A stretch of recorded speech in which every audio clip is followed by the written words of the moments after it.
តោះបងប្អូនទៅមើលដំណើរព្រួញមួយបាញ់បានសត្វ3របស់ពួកខ្ញុំចាពួកខ្ញុំចេញដំណើរតាំងពីព្រលឹមហ្នឹងព្រលឹមម៉ោង10ឯណាបងប្អូនព្រលឹមម៉ោង6 7ព្រឹកឯណាម៉ោង9 7 10ចាពួកខ្ញុំចេញទៅរដ្ឋ Philadelphia ចាដែលបងប្អូនបានដឹងអញ្ចឹងខ្ញុំផុសស្លឹកផងផុសវីដេអូខ្លីផងហ្នឹងគោលម្ដងមាន3នៅក្នុងហ្នឹងតែឥឡូវនេះយើងចេញទៅដល់កន្លែងសម្រាប់ទី1ចាយើងប្តីខ្ញុំគាត់ចូលទិញឲ្យកូនញ៉ាំឲ្យខ្លួនគាត់ញ៉ាំដែរតែសម្រាប់ខ្ញុំអត់ទេព្រោះខ្ញុំញ៉ាំកាហ្វេជាមួយនឹងដូណាតតាមផ្លូវដូចបងប្អូនឃើញនៅក្នុង story អញ្ចឹងណាហ្នឹងហើយហាពេលព្រឹករបស់ខ្ញុំមានតែប៉ុណ្្នឹងទេអត់មានបាយកាទៀវអីដូចនៅស្រុកខ្មែរទេតែបើមានពិសេសហ៎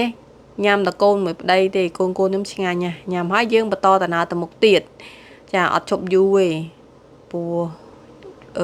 ដំណើរវាវែងឆ្ងាយចាបងប្អូនទៅដល់ Villa ហ្នឹងគឺគោលដៅរបស់យើងទី1ពួកយើងទី1លាក់សិនចាទី2គឺទៅទិញអីវ៉ាន់នៅផ្សារសេងហុងចាឥឡូវទៅដល់ហើយបងប្អូននេះផ្សារសេងហុងខ្ញុំទៅតាមវីដេអូគាត់បងប្អូនថាសំឡេងគាត់នៅក្នុងវីដេអូហើយនៅក្នុងផ្សារហ្នឹងមានទំនិញអីហ្នឹងទៅមើលផ្ទាល់ភ្នែកបងប្អូនទៅមើលអស់ចិត្តចានេះចូលទៅដល់ហើយបងប្អូនចាគឺដូចនៅក្នុងវីដេអូចាបងប្អូនអ្នកចូលមកនេះគឺ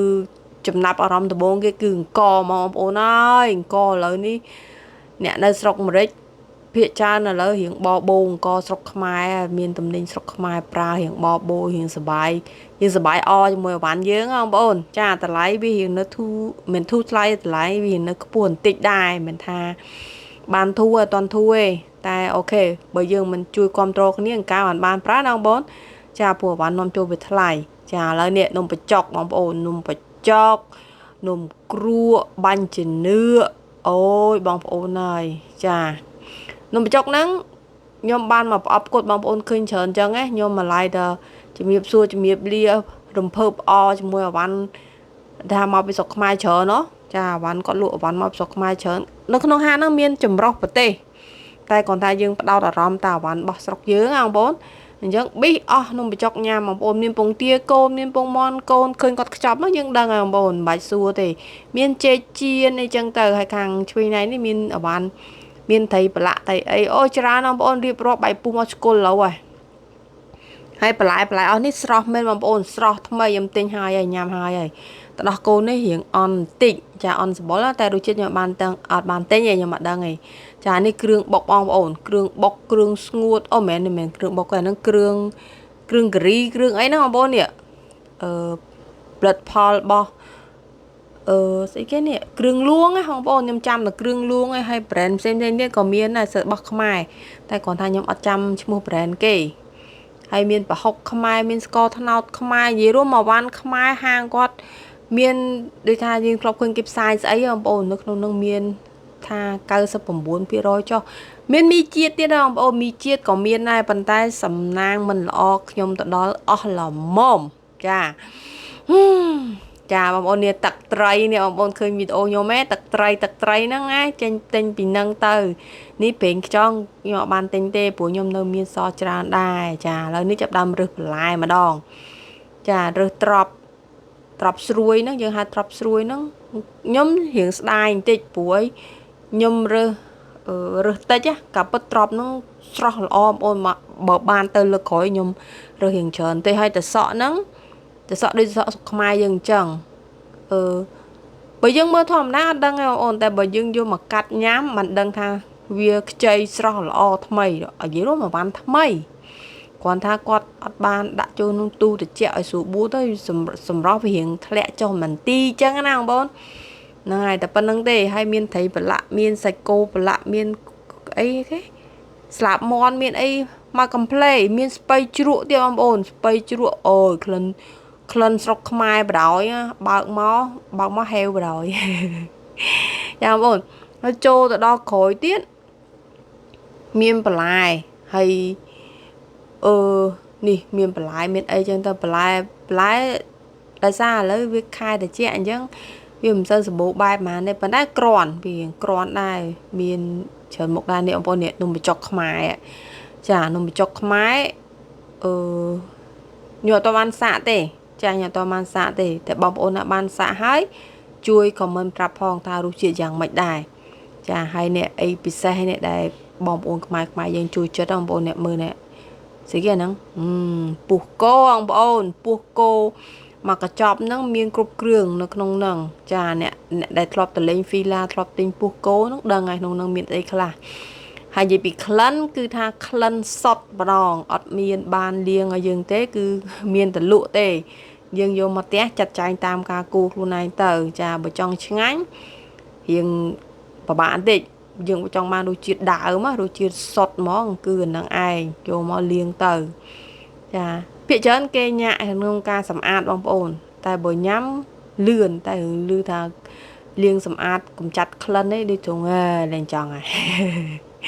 ចាបាន2កញ្ចប់ចានេះម្រះព្រៅក៏លក់ម្រះព្រៅដែរហើយមានគ្រឿងបុកគ្រឿងអីអូយច្រើនណាស់បងប្អូនចាទៅនឹងសបាយភ្នែកសបាយអារម្មណ៍ព្រោះយើងទៅពីឆ្ងាយទៅបងប្អូន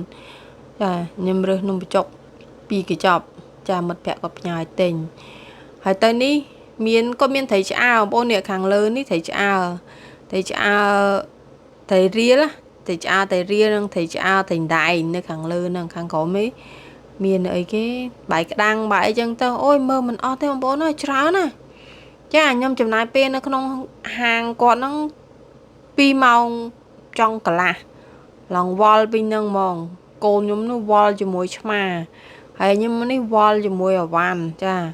លើកដាក់ចុះឡើងផ្ទៀងផ្ទាត់មើលចាខ្លាចទិញទៅខ្វះព្រោះ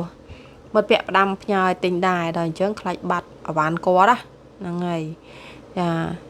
ធំហ្នឹងបងប្អូនផ្សារហ្នឹងឃើញអញ្ចឹងធំហើយឃើញហើយមានផ្លូវអញ្ចឹងឯងព្រោះគាត់ដាក់អាវ៉ាន់ច្រើននិយាយរួម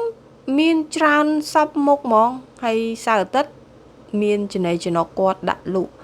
ដោយបងប្អូនឃើញការដើមវីដេអូអញ្ចឹងចាមានអញ្ចឹងទៅហើយមានអីគេសំអាំងយេព្រោះខ្ញុំទៅចំថ្ងៃអាទិត្យអញ្ចឹងមានចំណីចំណុកញ៉ាំច្រើនហើយខ្មែរចូលទិញអូយមិនដាច់ទេបងប្អូនអើយថាដាច់ហ្នឹងខ្ញុំចង់សម្ដៅថា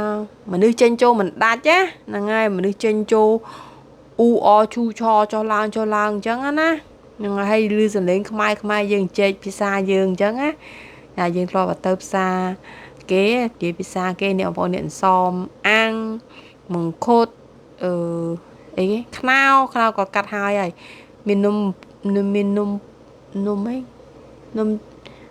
យើងហៅស្តៀងនំក្រូចចឹងបងប្អូននេះគេហៅនំសាសាមីអានំល្ងហ្នឹងហើយចាមានជាចៀនមានអញ្ចឹងទៅឥឡូវកូនខ្ញុំរវល់ដល់ជាមួយឆ្មានេះបានឆ្មាមួយហ្នឹងកូនខ្ញុំមិនបាច់បាក់មើលនៅក្នុងហ្នឹងគាត់លេងនៅជាមួយឆ្មាយើងធ្វើអីទៅចាប្រហែលជាខ្ញុំទៅជើងក្រោយប្រហែលជាទៅរមីជាតិទៀតចាមីជាតិហ្នឹងពិបាករបន្តិច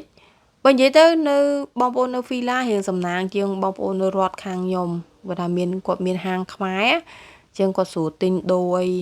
សបោនិយាយរួមសបោអវ៉ាន់ហ្មងបងប្អូនសបោអវ៉ាន់ណាសបោអវ៉ាន់ខ្មែរយើងឲ្យគាត់ទិញពីបងប្អូន order ពី Florida មកអីចឹងណាបងប្អូនចានេះត្រីប្រឡាក់ត្រីងៀតប្រឡាក់ដែលខ្ញុំលើក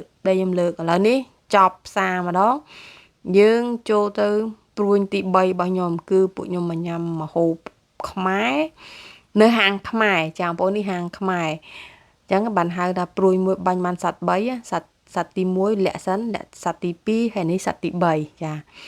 អត់អាចម្លងឲ្យសុកចំណតផ្ទះយប់តិចចោះអត់អីដែរតែចូលញ៉ាំកាទៀវញ៉ាំផាក់ឡូវខ្ចប់លតឆាខ្ចប់នំប៉័ងដាក់សាច់អញ្ចឹងណាបងប្អូនយើងទៅញ៉ាំរសជាតិនេះកាទៀវភ្នំពេញណាបងប្អូនចាបងប្អូនវីដេអូខ្ញុំដល់ទីបញ្ចប់ហើយ